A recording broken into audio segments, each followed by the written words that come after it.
Okay, good. It is the first slide. All right. Well, Yeah. the first. Well, the first slide with information on it. Yeah. So yes. So here's kind of a review, and for those who aren't familiar, you'll get it up to speed.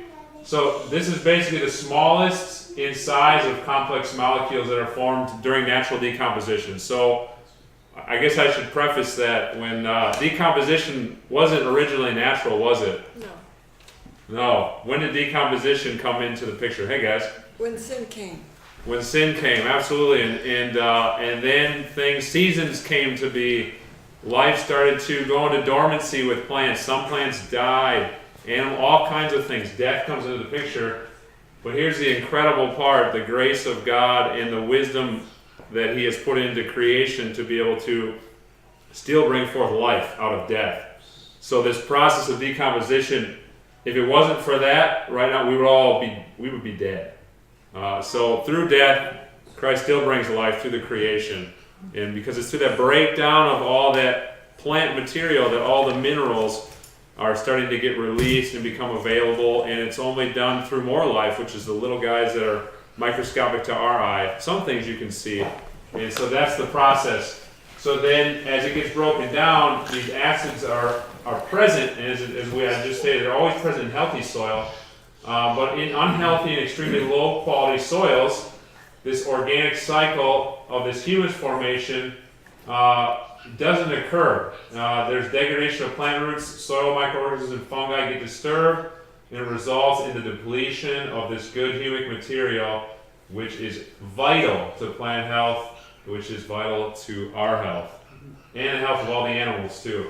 So as soil in many agricultural lands today is not always in perfect conditions, this is a really good thing to do. And there are many ways you can add this, and we'll talk a little bit about it at the end.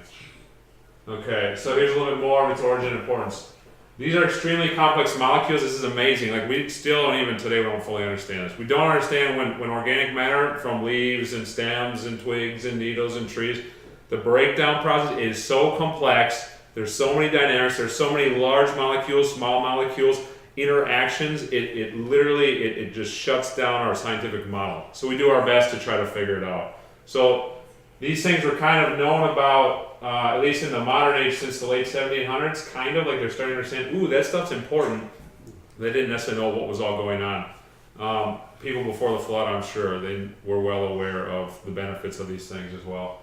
So yeah, in healthy, pristine soils, these humates are constantly being formed by the life and death cycles of plant roots, microorganisms, and fungi in the soil. Okay, and this is amazing. These are some of the benefits of these molecules, these acids that are in the soil. It is so powerful that it transports many times its weight in energized nutrients. One single fulvic molecule, and what fulvic molecules or fulvic acid is, it's a smaller molecule that is derived from humic acid. And so it's just it's a molecule that does slightly different things, but it's contained within the overall kind of complex. It's a little bit technical and all that, but the point is it's all part of that same process. And so here's what's amazing about it. It is capable of carrying 60 times its own weight or more in nutrients, minerals, and trace elements into the cell. So that's at a human level, also at a plant level, right? Because we're all made up of cells. And so since fulvic makes cell walls more permeable, more nutrients are able to enter into the cell. So not only is it transporting 60 times or more its own weight in nutrients, bioavailable chelated nutrients, we'll talk a little bit about that, but it's also making the cell walls themselves more permeable. It's really amazing. And it's just incredible stuff. There's a lot of study that's been going on over the last decade to 2 decades on this stuff too. Okay, so here's what modern agriculture has done to the soil and why we don't have much of this in it anymore. It's predicted that soil once contained around 25% humic acid. Recent studies suggest that humic acid content in Virginia farmland is less than 1%. The use of modern agricultural methods has stripped our land of its most potent fertilizer. So to Erica and Wesley who live in Virginia, sorry guys, this soil's been massively depleted. But you're not alone. All of the soil across the country has been massively depleted. Anywhere where conventional agriculture has existed, this is the result. The Dust Bowl, just decimated the soil. When we lose all our topsoil, we lose all our organic matter, we lose all the humic acid. Okay, benefits. This is, again, we're focusing more on the benefits related to the soil and to the plants, which we in turn eat. There are also many, many benefits to directly taking this as a supplement, which Sister Sharon has shared some, and I'm sure we'll probably talk more about that in the future. It's remarkable stuff. So, number one, humic acid will help in balancing nutrition and enhances nutrient uptake in the soil by combining nutrients with humic acid. So normally without this, when you put, whether it's, you can put a bunch of fertilizer in your soil, organic or inorganic, and it's going to, without humic acid, it's going to leach out. When you get rain, right, when you get uncovered soil, when you get wind, all that stuff, just, you lose it. So we spend all this countless thousands of dollars putting all this stuff into our soil, and all just to basically wash away. You see maybe a fraction of it, maybe 10% of it could be used. Next, it optimizes, so here's the macronutrients that most of us have heard of at some point or another that are key to plant health, but this is just the beginning. It optimizes nitrogen, phosphorus, and potassium uptake in crops. So, meaning whether you use an organic source of those things, which could be plant-derived sources, they could be mineral-derived sources, or you use synthetic sources, to have humic acid will help the plants be able to take it. Without it, you're just, again, you're wasting your time, you're wasting your money, and you're actually destroying the land, especially if it's the synthetic forms, the salts and all that stuff. Improves soil structure. It increases the buffering power of soil. So you get a really compacted soil, which I mentioned a little bit before, like heavy clay soil. This, over time, it loosens the soil. It allows water to infiltrate, it allows air to get into the soil, which in turn allows the plants to get their roots down more into the soil. Very good stuff. It regulates the pH value of the soil by neutralizing both acid and alkaline soil. So it can regulate, it doesn't matter if your soil is real acidic or if it's real basic. Just the addition of the organic matter and the decomposition will improve your soil. So here's the good news, guys. You don't have to be discouraged, because we're all naturally discouraged when the world tells us, and a lot of believers tell you too, oh, well, that soil's no good. That soil's, it's degraded or this or that.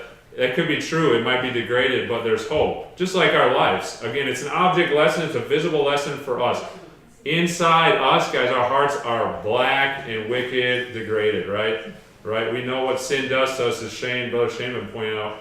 But God doesn't just leave us in despair, right? He gives us hope through His Son, through the gospel, the power of God unto salvation.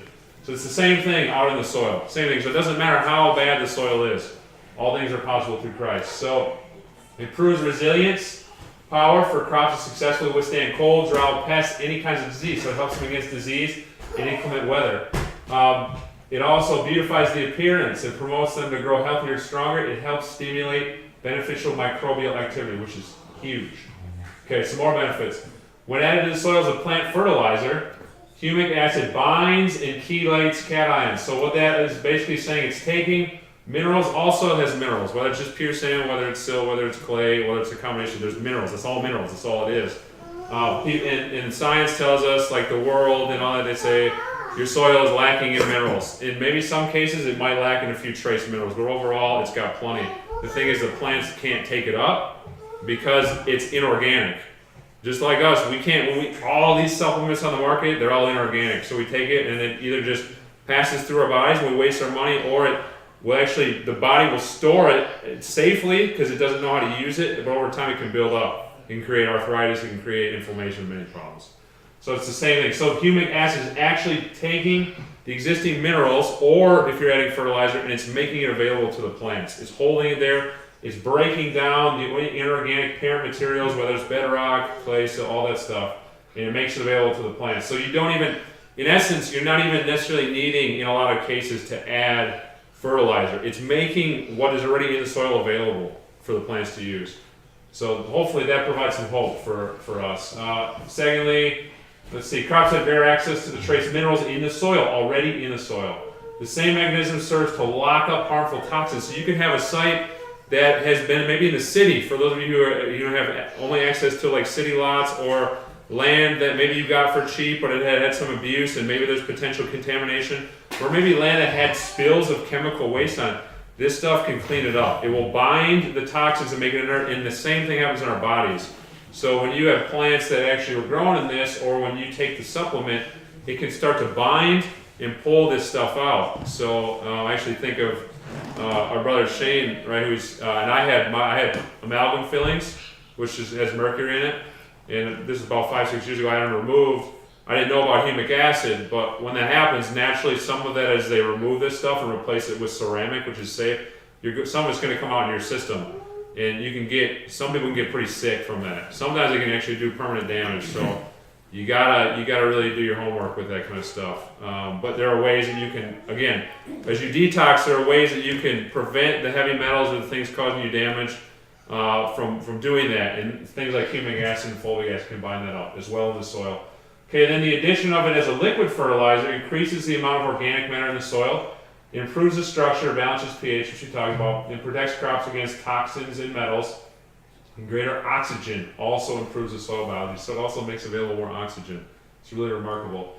Okay, and I think this is probably a little bit more yet here. Humic acid helps it to retain water. It prevents runoff and encourages retention through stronger soil structure. Crops require less water. That's nice. Also more able to uptake useful nutrients. Again, humic acid plant fertilizers improve the strength and resilience of your crops to pests and diseases. We talked about that. Without the need of chemicals. Hallelujah. Who wants to put chemicals in the soil? Ultimately, the application of humic acid plant fertilizers increases the crop yields and quality and restores the long-term health of your soil. That's beautiful. And here's the good news, guys. This stuff's very inexpensive. So, yeah, it's not something that the industry probably really likes, the chemical companies at least. So here's an example. This is from a study that was done. There's so much scientific literature on this stuff, so this isn't just companies making this stuff up or me saying it. It's just identifying what's already existing that God has put into nature. So especially that picture of the roots. Look at that. You have one where humic acid was added to the soil and one wasn't, the top left. That speaks volumes. And just showing root hair increase there. You can see one there and there. Root branching. So everything, the cellular division at the root level is increasing with humic acid. Here's another example. One with humic acid and one without. I think that was in China. And there's many examples of this. And so, yeah, this is more back to some of the importance of what's going on. And so, especially when it comes to making the minerals available in the soil.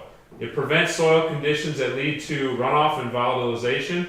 The molecules work to quickly increase organic matter and bind so they hold the nutrients that are needed by the plants. The humic and fulvic acid molecules stabilize chemical fertilizers if you add them, or organic fertilizers. Preferably you would add organic if you're going to add. Decreasing the typical loss. Look at that. 50 to 80% is typically a loss when you add fertilizer to your soil. So 50 to 80% of what you spend on fertilizer, you're wasting. It's amazing. So this is beautiful. This is an incredible picture. Humic and fulvic acid contain oxygen in its molecular structure, and that provides oxygen to beneficial soil biology, even if the soil itself is very low in oxygen. So that's amazing. That picture, probably like 95% of what you see there are not the plant's roots. That is actually from a fungi, mycorrhizal fungi, which they help break down organic matter and make that available, and then at the same time, that acid being available as humic acid, it actually encourages more of these guys. So it's kind of like this circle of benefit, really. And so you're seeing all of that stuff with the exception of, I'll just come up here and point. The main plant roots, that's a pine seedling, they're like here. One there, and then it was like one, well, I can't see what I'm pointing at now. There we go, thank you. So how do we utilize it? We can put it on our fields or in our garden plots in solid form or a liquid extract. You can use it in a compost tea. And to learn more about all these things, if you go on to Talking Rock Sabbath Chapel, we've got videos done by an Adventist man, Chuck Brannica in North Florida, and he explains all this stuff in detail. This is amazing. I highly recommend that. He will show you everything. The excess fulvic that wasn't used by the plants is washed into the drinking water. Oh, I think I put that in there for a side point, which I'll mention now. Giving us extra fulvic dissolved minerals. So if we would be drinking, like if our streams were pure, which at one point they were, if the springs, most springs still are clean, they probably have humic and fulvic acid in them. In fact, I'm looking at a study right now that the state of Georgia did, looking at some of the rivers, looking at humic and fulvic acids naturally in the water. And so I'm just looking at the very beginning of it, but there's some pretty amazing stuff. So again, if we would just, unfortunately, you can't just drink out of your rivers today unless you're high in the mountains.